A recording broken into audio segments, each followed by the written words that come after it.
সবাই ভালো আছেন। তো কথা হচ্ছে যে কুরবানি তো চলেই আসলো। এখন এই কুরবানি নিয়ে তো আহ, আমরা যেটা দেখি যে ফেসবুক, ইউটিউব বিভিন্ন জায়গায় ইহুদিরা ছাড়া কাফের এবং তাদের দোসর যারা যে সেই কথিত মুক্ত মনা উটকো নাস্তিক, তারা তো চিল্লাচিল্লি শুরু করে দিয়েছে যে এইটা কত প্রকার একটা খারাপ প্রথা। যাই হোক, তারা যাই বলুক না কেন, আমরা একটু জানার চেষ্টা করি যে এই কুরবানি প্রথাটা কিভাবে আসলো এবং এটা উম, কখন থেকে মানুষ, বিশেষ করে মুসলিম সমাজ, এটা অনুসরণ করা শুরু করে। তো আমরা সর্বপ্রথমে সূরা সাফফাতের কিছু আয়াত পড়ব এবং এ সম্পর্কিত যে ব্যাখ্যা আছে, বিশেষ করে ইবনে কাসিরের যে তাফসির আছে, আমরা সেই ইবনে কাসিরের তাফসিরে যাব। এবং এই তাফসিরটা অনুবাদ করছেন বাংলায় doctor Mujibur Rahman, Islamic studies বিভাগের, রাজশাহী বিশ্ববিদ্যালয়। উনি চেয়ারম্যান ছিলেন এবং অবশ্যই অবশ্যই তার অনুবাদকে আমরা গুরুত্বের সাথেই নিব। তো আমরা তার অনুবাদ থেকে আমরা পড়ি এবং ওই ইবনে কাসিরের তাফসিরে ইবনে কাসির কি বলছেন সেটা আমরা জানি। তো সূরা সাফাতের 99 নম্বর আয়াতে বলছে, এবং সে বলল, আমি আমার প্রতিপালকের দিকে চললাম, তিনি অবশ্যই আমাকে সৎ পথে পরিচালিত করবেন। 100 নম্বর আয়াতে বলা হচ্ছে, হে আমার প্রতিপালক, আমাকে এক সৎকর্মপরায়ণ সন্তান দান করুন। 101। অতঃপর আমি তাকে এক স্থির বুদ্ধি পুত্রের সুসংবাদ দিলাম। তার মানে ইব্রাহিম আল্লাহর কাছে একটা পুত্রের জন্য কান্নাকাটি করলো এবং আল্লাহ তাকে একটা স্থির বুদ্ধি পুত্রের সুসংবাদ দিল। 102। অতঃপর সে যখন তার পিতার সাথে কাজ করার মতো বয়সে উপনীত হলো, তখন ইব্রাহিম বলল, হে বৎস, আমি স্বপ্নে দেখি যে তোমাকে আমি জবেহ করছি। এখন তোমার অভিমত কি বলো? সে বলল, হে আমার পিতা, আপনি যা আদিষ্ট হয়েছেন তাই করুন। আল্লাহ ইচ্ছা করলে আপনি আমাকে ধৈর্যশীল পাবেন। তার অর্থ যে একবার ইব্রাহিম স্বপ্নে দেখলো যে সে আল্লাহর নামে তার পুত্র, যে একমাত্র পুত্র, সেই পুত্রকে জবেহ মানে কোরবানি করছে। তখন এই কথাটা পরের দিন সেই আহ, তার সন্তানকে জানালে সে বলল যে হ্যাঁ, আল্লাহ যদি সেটা ইচ্ছা করে তাহলে সেটাই করো, আমার কোনো আপত্তি নাই। 103 বলছে, যখন তারা উভয় আনুগত্য প্রকাশ করলো এবং ইব্রাহিম তার পুত্রকে কাত করে শোয়ালো। 104। তখন আমি তাকে আহ্বান করে বললাম, হে ইব্রাহিম, তুমি তো স্বপ্নাদেশ সত্যি পালন করলে, এভাবেই আমি সৎকর্মশীলদেরকে পুরস্কৃত করে থাকি। নিশ্চয়ই এটা ছিল এক স্পষ্ট পরীক্ষা। আমি তাকে মুক্ত করালাম এক মহান কুরবানির বিনিময়ে। আমি এটা পরবর্তীদের স্মরণে রেখেছি। ইব্রাহিমের উপর শান্তি বর্ষিত হোক। এইভাবে আমি সৎকর্মশীলদেরকে পুরস্কৃত করে থাকি। সে ছিল আমার মুমিন বান্দাদের অন্যতম। এবং পরিশেষে 112 নম্বর আয়াতে বলছে, আমি তাকে সুসংবাদ দিয়েছিলাম ইসহাক এর। সে ছিল এক নবী, সৎকর্মশীলদের অন্যতম। তার মানে মোদ্দা কথা হচ্ছে যে এখানে ইসমাইল নামটা কিন্তু নাই। কোরআনে কিন্তু ইসমাইলের নাম এখানে নাই। হজরত ইব্রাহিম আল্লাহর কাছে কান্নাকাটি করলো একটা পুত্র সন্তানের, আল্লাহ দয়া পরবশ হয়ে তাকে একটা পুত্র সন্তান দিল। পুত্র সন্তান যখন একটু বড় হলো, তখন একদিন ইব্রাহিম স্বপ্নে দেখলো যে আল্লাহর নামে তাকে কুরবানি করে দেওয়া হচ্ছে। পরের দিন সকালে এই খবরটা তার ছেলেকে জানালে সে বলল, ঠিক আছে, যদি এটাই আল্লাহর ইচ্ছা হয় তাহলে আপনি সেটা করেন। কিন্তু ঘটনাচক্রে তার মানে ইসমাইল ইসমাইল তো না, মানে যে সন্তানকে কোরবানি করা হয়েছিল তাকে আসলে কোরবানি হয় নাই, যেটা আমরা কাহিনী অনুযায়ী জানি যে সেখানে একটা দুম্বা অথবা একটা ভেড়া কোরবানি হয়েছিল। তার মানে ঘটনা হচ্ছে এখানে ইব্রাহিম তার একটা সন্তানকে কোরবানি করেছিল, যদিও তার নাম এখানে পরিষ্কার নাই এবং তার নাম উল্লেখও নাই। কিন্তু 112 নম্বরে এসে যখন বলছে, আমি তাকে সুসংবাদ দিয়েছিলাম ইসাকের, সে ছিল এক নবী, এবং পরবর্তীতে সে ইসাক, ইব্রাহিমের আর এক পুত্র, আমরা নাম জানি ইসাক, তার খবর দিল। সুতরাং বোঝাই যাচ্ছে যে তার প্রথম পুত্র যিনি, তাকেই ইব্রাহিম কোরবানি দিয়েছিলেন। যদিও আমি আবারও বলছি এখানে ইসমাইলের নামটা কিন্তু পরিষ্কার নাই। তো আমরা এবার ইবনে কাসিরের তাফসীর সেখানে যাচ্ছি এবং সেখানে আমরা দেখব যে বস্তুত কাকে এখানে কুরবানি দেওয়া হয়েছিল বলে নবীর সময়কার সাহাবীরা মতামত দিয়েছেন। আহ, এবং তারপরে আমরা সিদ্ধান্তে আসবো যে বিষয়টা আসলে কি। এই যে আমরা যদি এই ইবনে কাসিরের তাফসিরের যদি মোহাম্মদ মুজিবুর রহমান অনুদিত যদি ইবনে কাসিরের তাফসির পড়ি, তাহলে 16 নম্বর খণ্ডের 216 নম্বর পৃষ্ঠায় আহ, এই যে আয়াতগুলো এখন পড়লাম তার তাফসিরে যা লেখা আছে আমরা সেটা পড়ি। অধ্যায় প্রকৃত জাবিহ কে ছিলেন সে সম্পর্কে পূর্বযুগীয় গুরুজন হতে যেসব আসার এসেছে সেগুলোর বর্ণনা। যারা দাবি করেন যে জাবিউল্লাহ ছিলেন হজরত ইসহাক তাদের যুক্তি। হজরত আবু মায়ে সারা বলেন যে হজরত ইউসুফ মিশরের বাদশাহকে বললেন, আপনি কি আমার সাথে খেতে চান? আমি হলাম ইউসুফ ইবনে ইয়াকুব ইবনে ইসহাক জাবিউল্লাহ ইবনে ইব্রাহিম খলিলুল্লাহ। অর্থাৎ এখানে ওই যে ফেরাউনের সাথে যে ইউসুফ ইয়ে করতো মানে কাজ করতো, তো সেখানে বাচ্চাকে তার পরিচয় দিল যে সে হলো ইব্রাহিমের ছেলে ইসহাক জাবিউল্লাহ। জাবিউল্লাহ মানে যাকে নাকি আল্লাহর নামে জবাই বা কোরবানি করা হয়েছিল। অর্থাৎ এখানে এটা বলা হচ্ছে। এটা হলো আবু মায়সারার বক্তব্য। হজরত উবায়দ ইবনে উমারের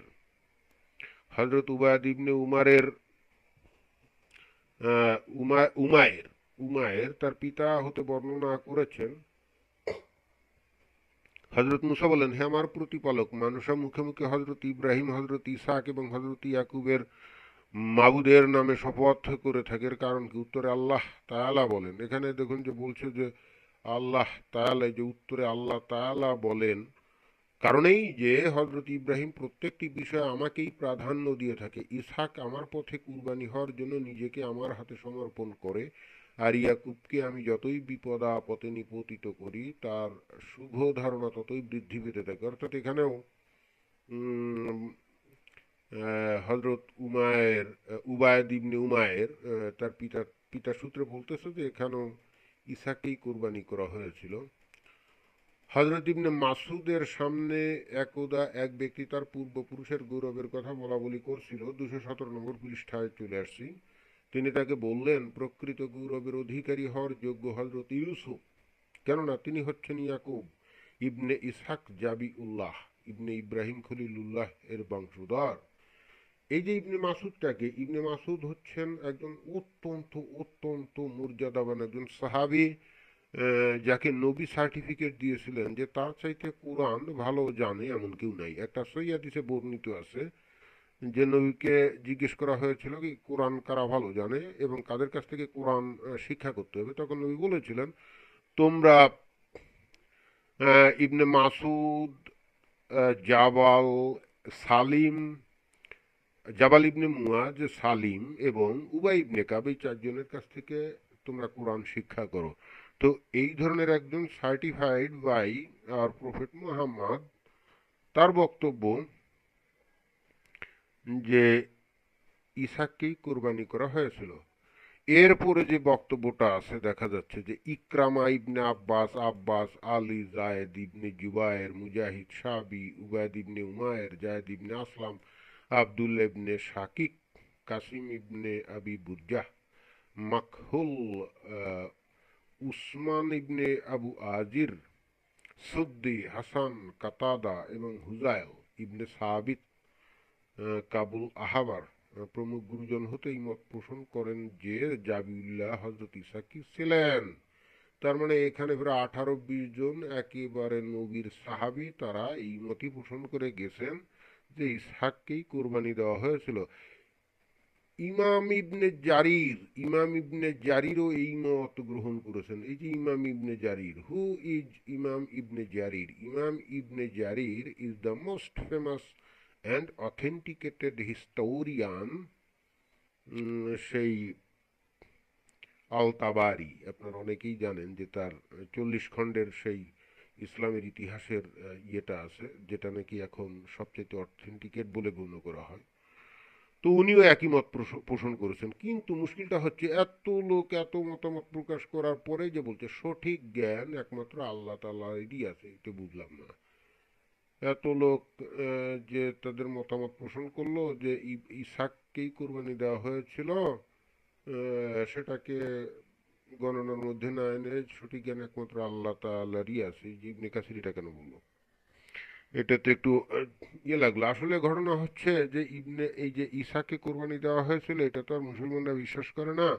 মুসলমানরা যা বিশ্বাস করে যে ইসমাইলকে কোরবানি দেওয়া হয়েছিল, এবং হুজুররা এটাই কিন্তু প্রচার করে, সাধারণ মানুষ এটাই জানে যে ইসমাইলকেই কোরবানি করা হয়েছিল। এখন সাধারণ মানুষ তো আর এত ওই ইবনে কাসিরও পড়তে যায় না, হাদিসও পড়তে যায় না, ফলে হচ্ছে কি আহ, সমস্যা তৈরি হয়ে যায় যে প্রকৃতপক্ষে যে কাকে কুরবানি দেওয়া হয়েছিল। তো এখানে এই যে সঠিক জ্ঞান একমাত্র আল্লাহ তাআলারই আছে, এইটা কেন উনি বললেন? যদিও এখানে ইসহাকের পক্ষে অনেক সাহাবীদের মতামত আছে, কিন্তু এখানে আর একটা বিষয় আছে যে এখানে ইসমাইলকে কোরবানি করা হয়েছিল এই বিষয়ে কিন্তু অনেক সাহাবীদের মতামত আছে। যাই হোক, আমরা পরবর্তীতে যাই।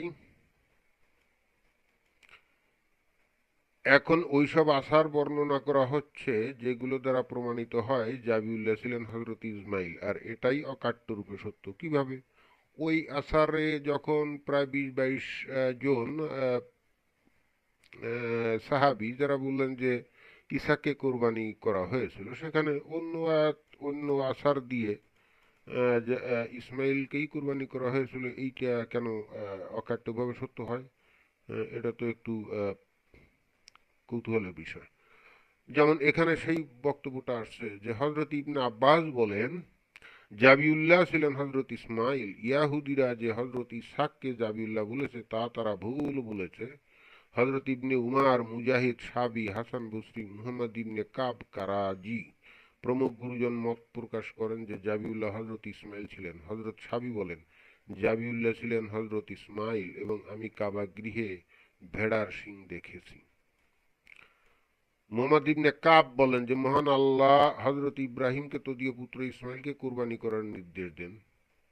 উক্ত ঘটনা বর্ণনা করার পর আল্লাহ পাক ইরশাদ করেন, আমি তাকে সুসংবাদ দিয়েছিলাম ইসহাকের, সে ছিল এক নবী, সৎকর্মশীলদের অন্যতম। এই যে ওই যে আমরা সূরা সাফাতের যে আয়াতগুলো পড়লাম সেখানে এটা আছে যে সেখানে যেহেতু প্রথমে যে সন্তানকে কোরবানি দেওয়া হলো, পরবর্তীতে আর একটা সন্তানের এখানে খবর দেওয়া হচ্ছে ইসহাকের, কিন্তু প্রথম সন্তানের নাম সেখানে আমরা দেখি না।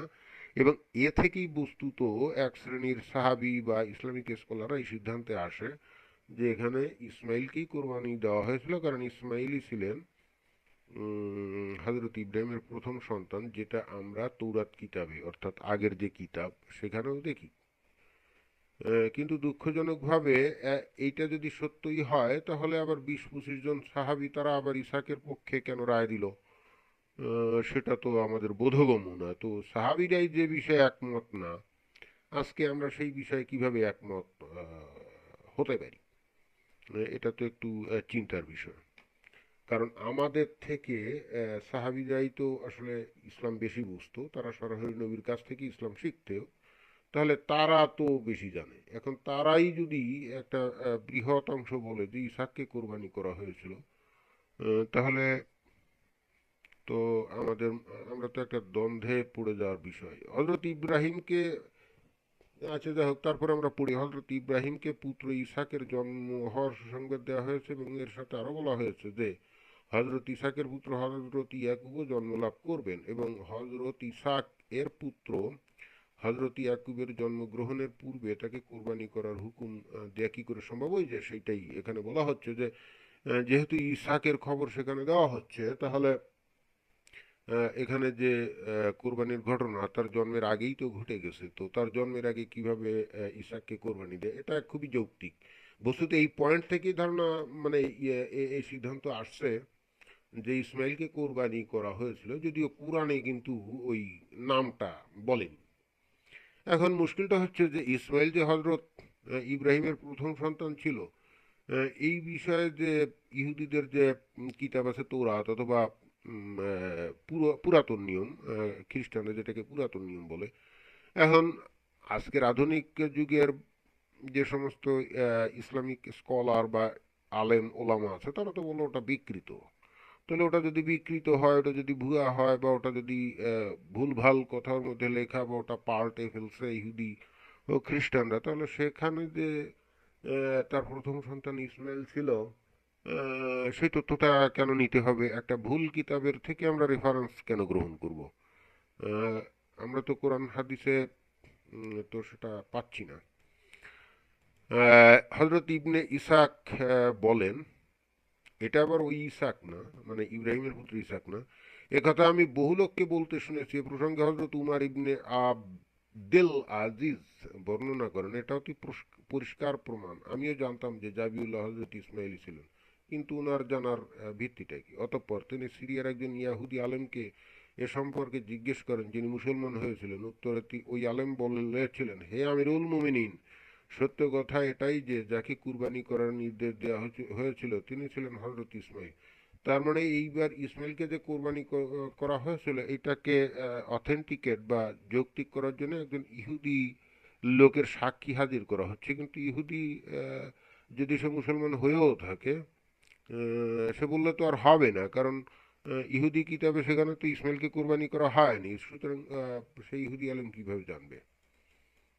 আর বললেই তো হবে না। এটা তো অনেকটা আজকের যুগের সাধারণ মানুষের বলার মতো, তারা শুনছে এই। কিন্তু যেহেতু আরবরা ছিল তার বংশধর, তাই এই মর্যাদা তাদের দিকেই প্রত্যাবর্তিত হয়। এতে ইয়াহুদিরা হিংসায় জ্বলে ওঠে এবং হজরত ইসমাইলের নাম পরিবর্তন করে হজরত ইসাকের নাম প্রবিষ্ট করে।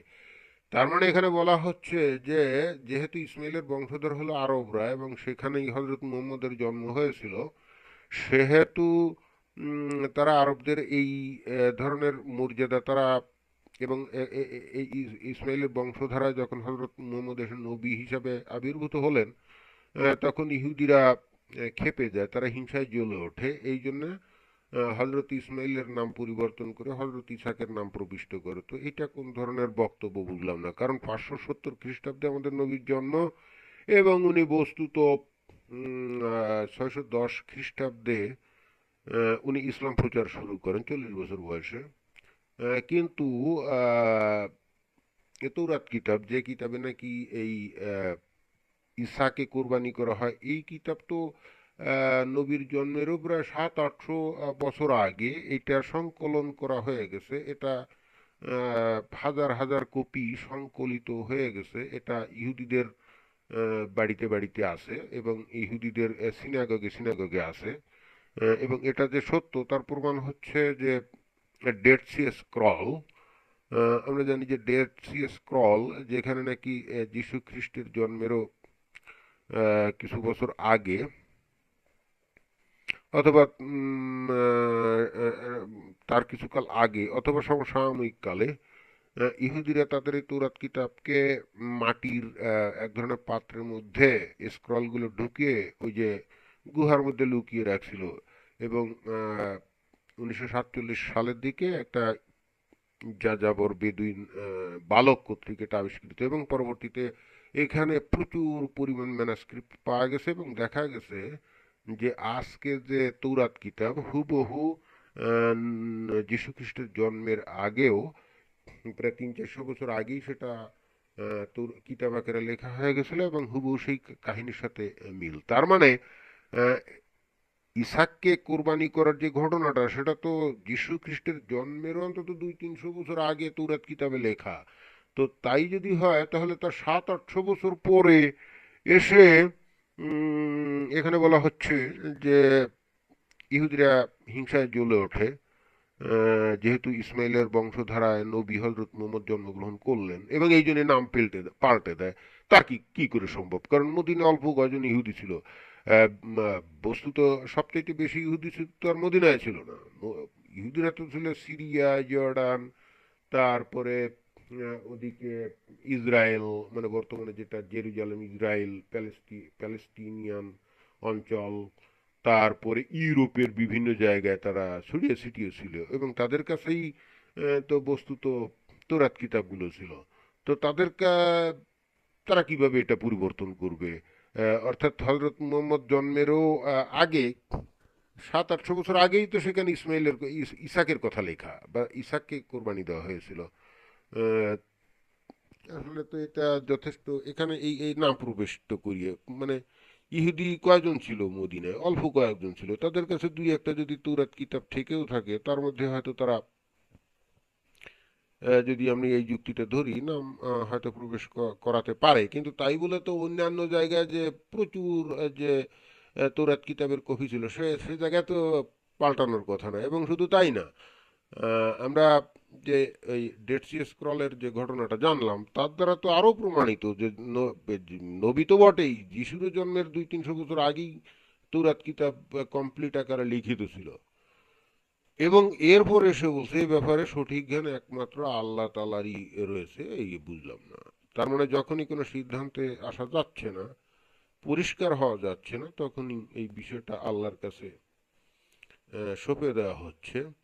আমাদের ঈমান রয়েছে যে হযরত ইসমাঈল ও হযরত ইসহাক উভয়ে ছিলেন সৎ, পবিত্র, উত্তম চরিত্রের অধিকারী এবং আল্লাহর খাঁটি অনুগত বান্দা। না, এটা ঈমান তো অবশ্যই ইসমাঈল যদি নবী হয়, ইসহাক যদি নবী হয়, তাহলে অবশ্যই সৎ পবিত্র, এতে তো কোনো সন্দেহ নাই। কিন্তু এখানে কোরবানির বিষয়টার সাথে একটা বিশাল ব্যাপার জড়িত আছে। কারণ হচ্ছে যে যাকেই কোরবানি দেওয়া হচ্ছে, আল্লাহ বা ঈশ্বর তার বংশধারাকেই কিন্তু আশীর্বাদ করেছিল এবং পরবর্তীতে মুসা নবীর কাছে আল্লাহ কিন্তু বা ঈশ্বর মুসা নবীকে বলেছিল যে তোমার বংশধারা থেকেই নবী আসবে। সুতরাং এখানে কোরবানির বিষয়টা যতটা ইজি বলে মনে করা হচ্ছে যে শুধুমাত্র গরু ছাগল কোরবানির প্রথা আর উৎপত্তির কারণ হিসাবে বিষয়টা মোটেও তা না।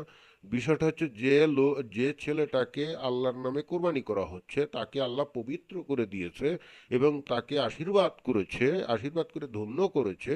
এবং পরবর্তীতে এসে বলা হয়েছে মুসা নবীকে যে তোমার বংশধারা থেকে নবী, অর্থাৎ যাকে আমরা এখন বনি ইসরাইল বলি, সেই বনি ইসরাইল বংশধারা থেকে নবী আসবে। এই জন্যে কিন্তু এটা খুবই গুরুত্বপূর্ণ, যে কারণে এটা ইচ্ছা করলে হবে না। এবং ইহুদিদের সাথে মুসলমানদের মূল তফাৎ তো এখানে যে যেহেতু ইসাককেই আশীর্বাদ করা হয়েছিল, সুতরাং তার বংশধারা থেকেই নবী আসবে, ইসমাইলকে না। যাই হোক, আমরা পরে আর একটু পড়ি কিতাব জিহদে বর্ণিত আছে যে ইমাম আহমাদ ইবনে হাম্বলকে তার পুত্র আব্দুল্লাহ এই মাসালা জিজ্ঞেস করলে তিনি উত্তরে বলেন, জাবির ছিলেন হজরত ইসমাইল, হজরত আলী, হজরত ইবনে উমার, আবু তোফাল, সাইদ ইবনে মুসাইয়াব, ইবনে সাইদ ইবনে জুবায়ের, হাসান, মুজাহিদ, সাবি, মুহাম্মদ ইবনে কাব, মুহাম্মদ ইবনে আলী, আবু সালে প্রমুখ মনীষীবৃন্দ হতেও এটাই বর্ণিত আছে। মানে এরাও বলছেন যে ইসমাইলই ছিলেন জাবিউল্লাহ, মানে ইসমাইলকেই কোরবানি দেওয়া হয়েছিল। ইমাম বাগাবি আরো কিছু সাহাবি ও তাবেঈদের নাম উল্লেখ করেছেন। এর সপক্ষে একটি গারিব বা দুর্বল হাদিসও রয়েছে। তার মানে এখন এই যে বক্তব্যটা সঠিক, এটা দুর্বল হাদিসও আছে।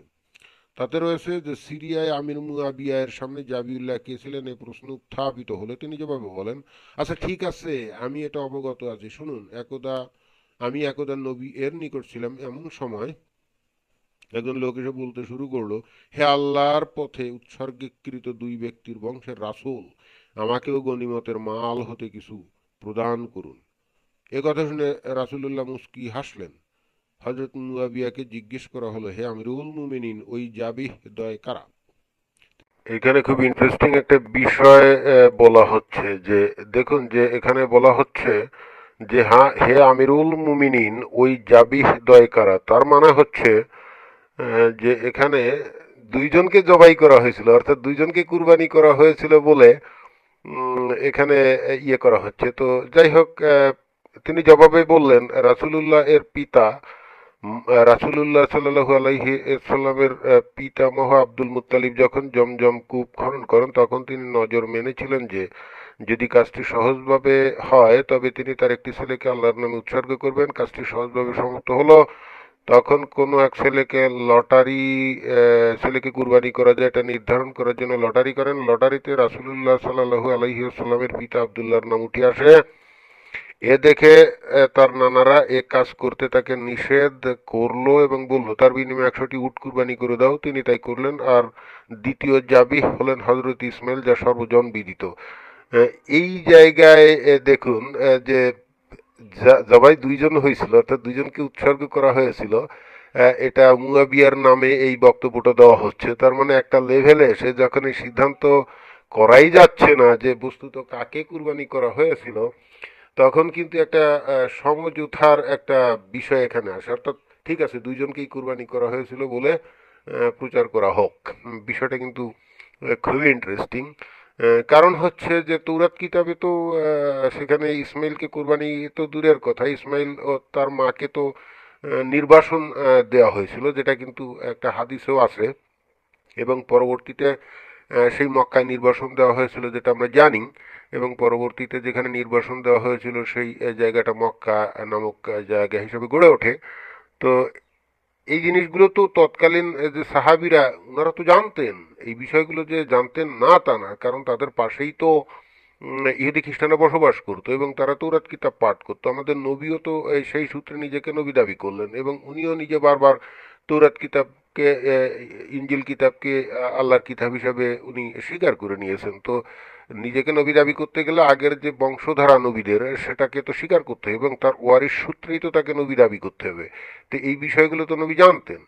আর জানতেন, এখন উনি এ বিষয়ে কি পরিষ্কার বলেছিলেন সেটা তো আর আজকে আমরা বলতে পারবো না, কিন্তু অ্যাটলিস্ট যারা ইসলামিক স্কলার বা সেই কালের ইসলামের ইতিহাসবিদ যারা লিখে গেছেন, সেই সূত্রে অ্যাটলিস্ট আমরা একটা বক্তব্য পাচ্ছি যে মুয়াবিয়া দুই পক্ষেরই একটা সমঝোতামূলক অবস্থান নেওয়ার চেষ্টা করেছিলেন এবং দুইজনকেই কুরবানি দেওয়া হয়েছিল বলে এখানে জাবি দয়, অর্থাৎ দুইজনকেই জবাই করা হয়েছিল বলে এখানে বলা হচ্ছে। সুতরাং আমরা আরো জটিল একটা পরিস্থিতির মধ্যে পড়ে গেলাম।